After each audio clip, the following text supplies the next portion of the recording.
ओए रोक रोक रोक रोक रोक रोक, तेरी ऐसी की तैसी। तो क्या हो गया भाई?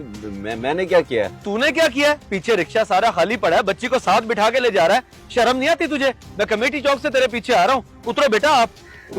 वो भाईजान पिछले टायर में हवा कम थी तो इसलिए इसको आगे बिठा लिया था, बाद में हवा भरवाई तो इसको पीछे बिठाना भूल गया।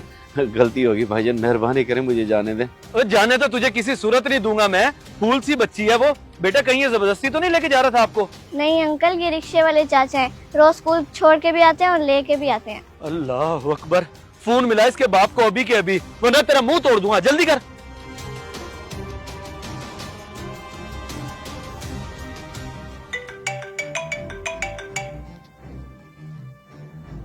हेलो, हाँ नजीर। बाजी वो मैं फाइजा को स्कूल से लेके आ रहा था तो रास्ते में एक बंदे ने रोक लिया, जाने नहीं दे रहा।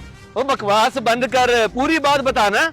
हेलो जी भाई, कौन है आप? क्या हो गया है? मेरी बच्ची है, रक्षा लगवाया हो इसका। ओ बहन, मेरी बच्ची को आगे साथ बिठा के ले जा रहा था ये पीछे बिठाने की बजाय, जबकि पीछे पूरा रिक्शा खाली पड़ा है। शक्ल से ही शैतान लग रहा है मुझे, कोई शक नहीं, जरूर कोई छेड़ाछाड़ी कर रहा होगा। लेकिन ये तो काफी अरसे से लगवाया हो रक्षा, ऐसे कैसे कर सकता है वो? मैंने खुद पकड़ा है इसे, आप मेहरबानी करके इसके बाप को भेजें, वरना मैं ऐसे नहीं जाने दूंगा, ना रिक्शे वाले को ना ही बच्ची को।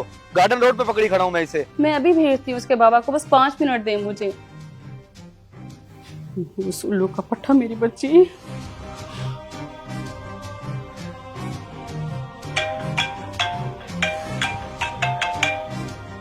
हेलो, हाँ मारिया बोलो, कुछ लाना है घर? नहीं एजाज, वो गार्डन रोड पे रोका हुआ है किसी बंदे ने, रक्षे को और फायजा को जाने नहीं दे रहा है। क्या मतलब है रोका हुआ है? मैं कुछ समझा नहीं। कह रहा था रक्षे वाला छेड़ा-छेड़ी कर रहा है बच्ची के साथ, मेरा तो दिल घबरा रहा है। आप छोड़ें सब काम, अभी जाएं और देखें प्लीज। ठीक है, तुम फिक्र ना करो, मैं जाता हूँ, अभी जाता हूँ। मेरी फूल सी बच्ची, मेरी जान।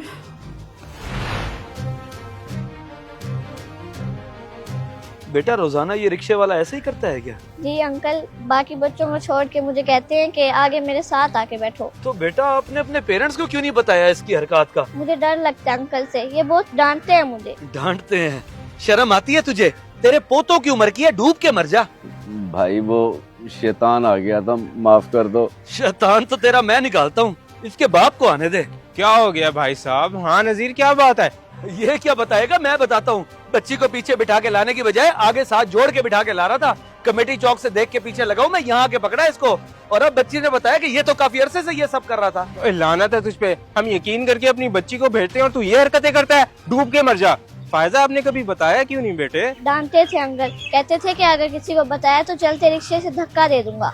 बच्ची है जनाब, डर गई और ये हरकतें करता चला गया। अब बेचारी नन्ही सी जान इस दरिंदे का मुकाबला तो नहीं कर सकती थी ना। मेरा तो दिल कर रहा है इस बगैरत की जान ही ले लूं। गलती हो गई साहब, माफ कर दे, मेरे माँ बाप की तौबा, आइंदा ऐसी हरकत नहीं करूंगा। माजरत के साथ जनाब, इसमें कसूर आपका भी है। अपनी बच्चियों को गैरों के हवाले कर देते, किसी की नीयत का क्या भरोसा। भाड़ में जाए ऐसा काम काज कि 5 मिनट नहीं निकाल सकते अपने बच्चों के लिए। खुद स्कूल से लेके आए, खुद छोड़ के आए बच्चों को। बिल्कुल सही कह रहे हैं आप, वाकई कसूर हमारा ही है। हम अपने कामकाज में लग के बच्चों को नजरअंदाज ही कर देते हैं। जी, कल के पछतावे से आज की एहतियात बेहतर है। आए दिन तो वाकयात सुनने में आते हैं, फिर भी आप लोगों को एहसास नहीं होता। खैर, आप लेके जाएं बच्ची को, इसका तो मैं बंदोबस्त करता हूँ। बहुत शुक्रिया आपका, देवे बैग इसका। अपने बच्चों, खास तौर पे अपनी बेटियों के मामले में किसी गैर शख्स पर अंधा एतबार मत करें, बेशक वो कोई रिक्शे वाला हो या वैन वाला। आपकी बेटियां आपकी जिम्मेदारी हैं। और बाकी दोस्तों से हाथ जोड़कर गुजारिश है कि कभी ऐसा कुछ भी देखें तो फौरन एक्शन लें। खुदा ना खास्ता ऐसा आपकी बहन बेटी के साथ भी हो सकता है। अगर वीडियो पसंद आए तो जरूर शेयर करें।